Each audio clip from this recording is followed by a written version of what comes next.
Mr. President, we voted in favor of the Gaza resolution and appreciate Jordan's consultative approach.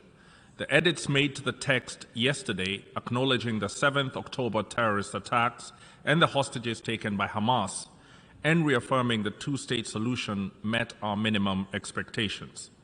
Our favorable vote aimed to address the emergency humanitarian needs of Palestinians in Gaza. However, the resolution did not go far enough in being clear about the terrorist attacks by Hamas that have launched us on this disastrous course. For that reason, we co-sponsored and voted in favor of the Canada amendment for its explicit condemnation of Hamas terrorism and hostage-taking. With the world watching, once again, the General Assembly has taken action while the Security Council struggles to address threats to international peace and security. Each veto that contradicts the objective realities on the ground underscores the urgent need for Security Council reform. Without significant reform, the credibility and legitimacy of the Council, as viewed by the global populace, will continue to diminish. Mr. President, at the start of this debate, we listened closely to the representatives of Israel and Palestine. We were dismayed by their lack of empathy for each other's innocent civilian casualties. This entrenched partiality, this failure to recognize the shared humanity on both sides, is a fundamental obstacle to resolving this protracted conflict. On the 7th of October, Hamas terrorists infiltrated 22 Israeli locations using land, sea, and air routes, launching thousands of rockets at civilian areas. They killed over 1,400 people, injured almost 5,000, and took 200 hostages. Our deepest condolences go out to the affected families and communities in Israel. Almost every speech from this podium references international humanitarian law and the Geneva Convention. While agreeing on the importance of universal adherence, it is crucial to emphasize that international and natural law fundamentally protect the unequivocal right to self-defense.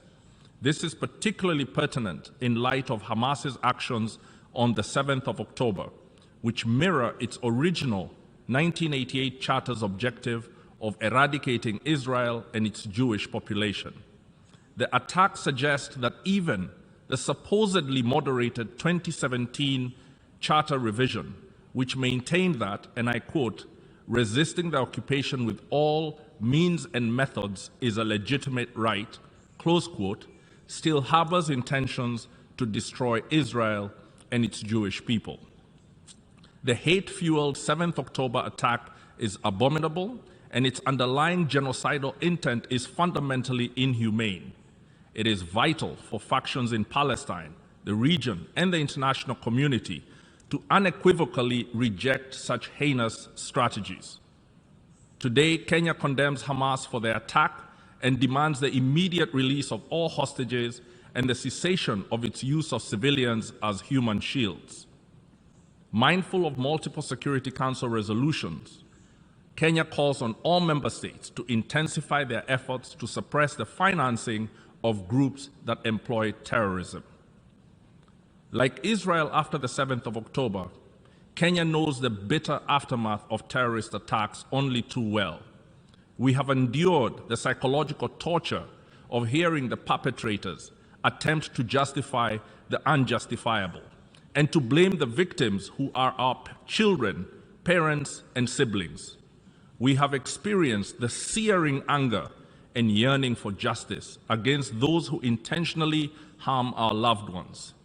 We reject terrorism as a legitimate form of political resistance. We recognize the need to name and shame those who use terror to promote any cause. Mr. President, this many decades later, we are still recovering from the wounds of colonial rule and the deep scars of the slave trade.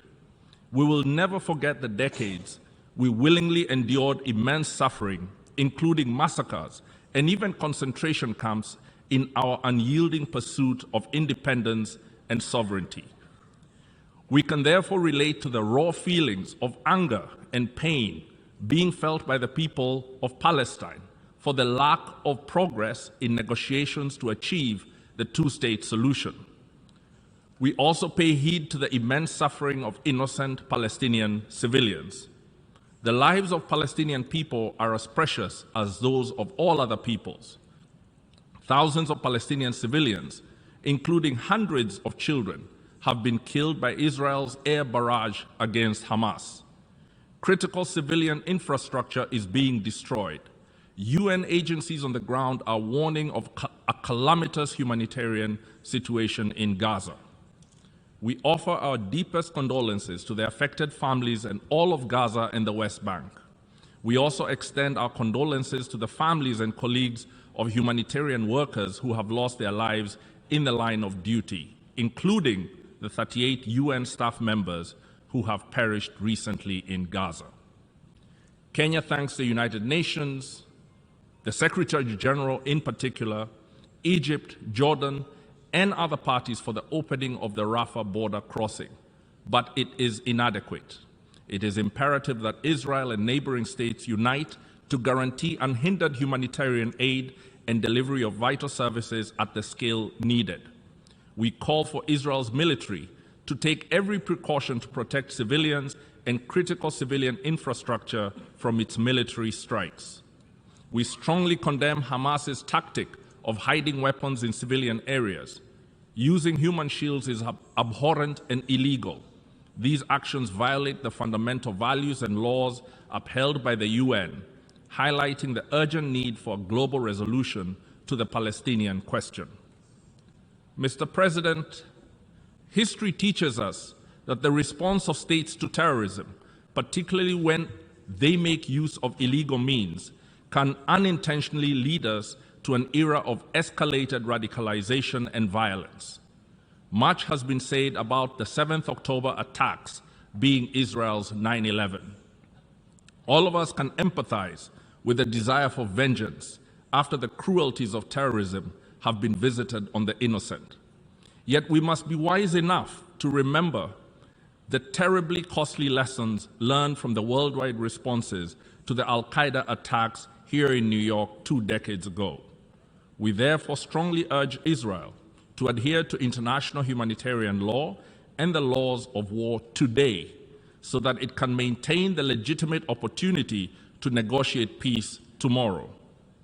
The desire of the Palestinian people for their own land can never be extinguished.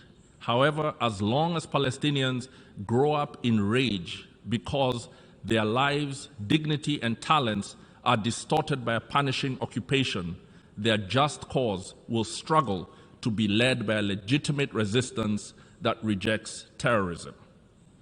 The attacks of 7th October and the aftermath in Gaza signal a pivotal moment. The status quo is no more. Two paths lie ahead: an escalating conflict with global repercussions, or a renewed international commitment to a two-state solution and peaceful coexistence based on a credible, nonpartisan, and impartial process. This is the moment for courageous, inspired leadership that can keep its eye on the prospect for peace. Such leadership must desist from using the grave situation in Gaza to advance short-term geostrategic advantage or mobilize domestic constituencies, for to do so constitutes a betrayal to the Palestinian cause and an insult to Israeli and Palestinian lives lost. States that ardently support and sponsor both factions of this monumental conflict bear the responsibility to employ their influence and leverage in guiding the parties back to the negotiating table. Thank you.